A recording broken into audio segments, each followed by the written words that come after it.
بسم اللہ الرحمن الرحیم۔ السلام علیکم دوستو، آپ کو نصیحت چینل پر خوش آمدید۔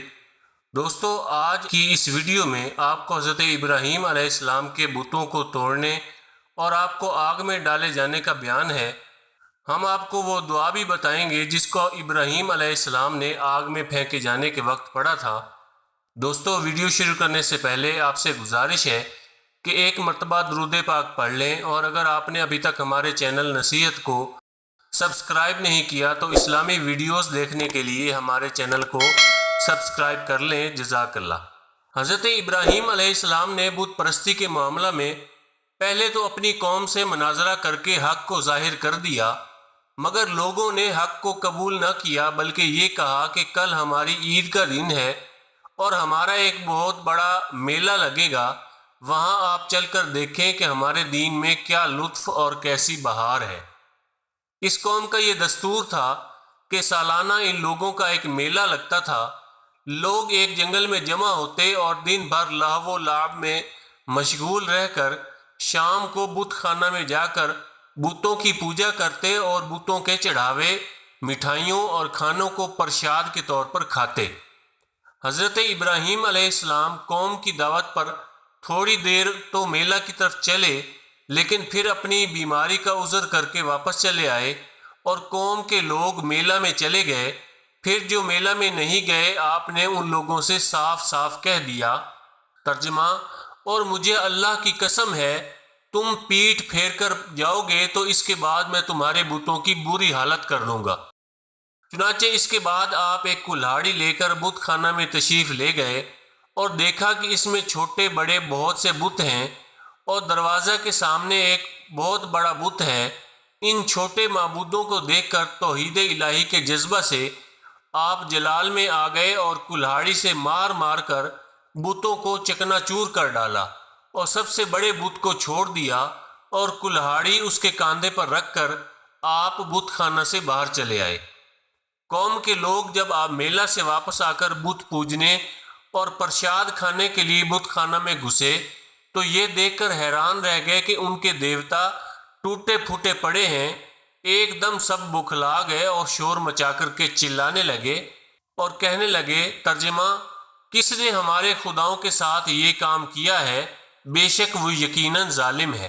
تو کچھ لوگوں نے کہا کہ ہم نے ایک جوان کو جس کا نام ابراہیم ہے، اس کی زبان سے ان بتوں کو برا بھلا کہتے ہوئے سنا ہے۔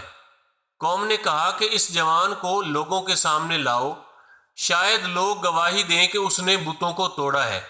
چنانچہ حضرت ابراہیم علیہ السلام بلائے گئے تو قوم کے لوگوں نے پوچھا کہ اے ابراہیم، کیا تم نے ہمارے خداؤں کے ساتھ یہ سلوک کیا ہے؟ تو حضرت ابراہیم علیہ السلام نے فرمایا کہ تمہارے اس بڑے بت نے کیا ہوگا، کیونکہ کلہاڑی اس کے کاندھے پر ہے۔ آخر تم لوگ اپنے ان ٹوٹے پھوٹے خداؤں سے کیوں نہیں پوچھ لیتے کہ کس نے توڑا ہے؟ اگر یہ بت بول سکتے ہوں تو انہی سے پوچھ لو، وہ خود بتا دیں گے کہ کس نے انہیں توڑا ہے۔ قوم نے سر جھکا کر کہا، اے ابراہیم، ہم ان خداؤں سے کیا اور کیسے پوچھیں؟ آپ تو جانتے ہی ہیں کہ یہ بت بول نہیں سکتے۔ یہ سن کر حضرت ابراہیم علیہ السلام نے جلال میں تڑپ کر فرمایا۔ ترجمہ: ابراہیم نے جواب دیا، تو کیا تم اللہ کے سوا اس کی عبادت کرتے ہو جو نہ تمہیں نفع دیتا ہے اور نہ نقصان پہنچا سکتا ہے؟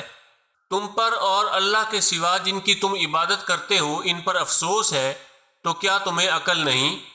آپ کی اس حق گوئی کا نعرہ سن کر قوم نے کوئی جواب نہ دیا، بلکہ شور مچایا اور چلا چلا کر بت پرستوں کو بلایا۔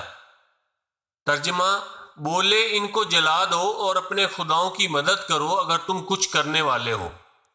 چنانچہ ظالموں نے اتنا لمبا چوڑا آگ کا الاؤ جلایا کہ اس آگ کے شعلے اتنے بلند ہو رہے تھے کہ اس کے اوپر سے کوئی پرندہ بھی اڑ کر نہ جا سکتا تھا۔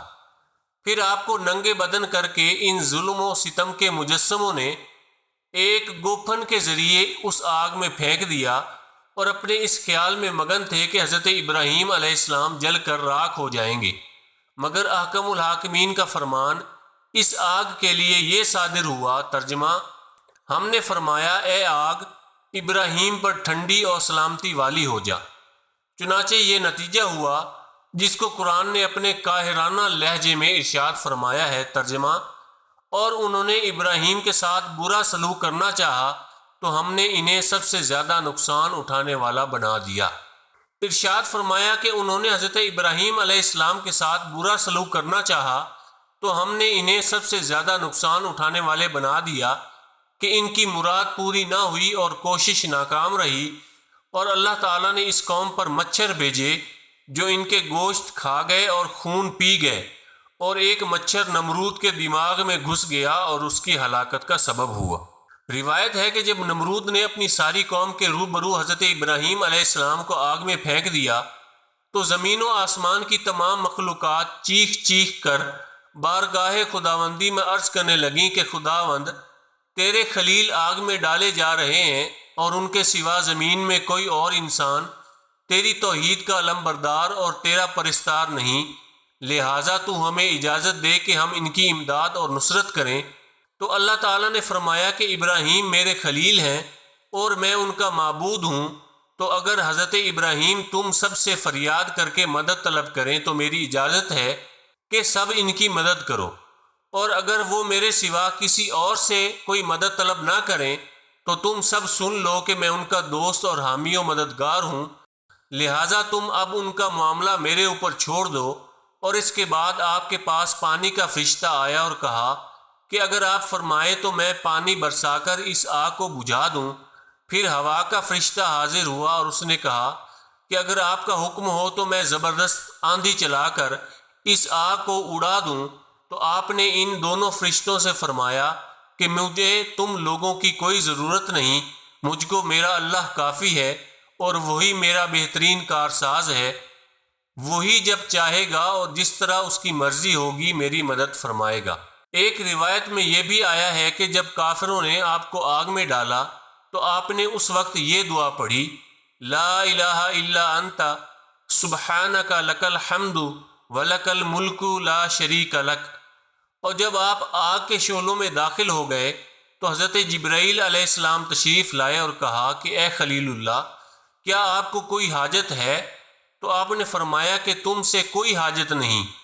تو حضرت جبرائیل علیہ السلام نے کہا کہ پھر خدا ہی سے اپنی حاجت عرض کیجئے۔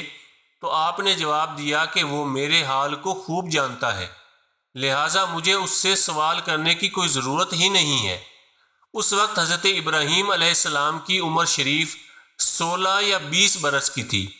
آپ کتنی دیر تک آگ میں رہے، اس بارے میں آپ کتنی مدت تک آگ کے اندر رہے، 3 اقوال ہیں۔ بعض مفسرین کا قول ہے کہ 7 دنوں تک آپ آگ کے شعلوں میں رہے، اور بعض نے یہ تحریر کیا ہے کہ 40 دن رہے، اور بعض کہتے ہیں کہ 50 دن تک آپ آگ میں رہے۔ واللہ تعالی اعلم۔ درس نصیحت: اس واقعہ سے ان لوگوں کو تسلی ملتی ہے جو باطل کی طاغوتی قوتوں کے بالمقابل استقامت کا پہاڑ بن کر ڈٹ جاتے ہیں، اور جیسا کہ کسی شاعر نے کیا خوب کہا ہے: آج بھی ہو جو ابراہیم کا ایمان پیدا، آگ کر سکتی ہے انداز گلستاں پیدا۔ اللہ پاک سے دعا ہے کہ وہ ہمیں نیک لوگوں کے نقش قدم پر چلنے کی توفیق عطا فرمائے، آمین۔ دوستو، اپنے رشتہ داروں کا اور گرد و نواح کے سب لوگوں کا خیال رکھیے۔ اگر آپ کو یہ ویڈیو پسند آئی ہے اور آپ کے علم میں اضافہ ہوا ہے تو اس ویڈیو کو لائک بھی کر دیں اور شیئر بھی کر دیں۔ جزاک اللہ۔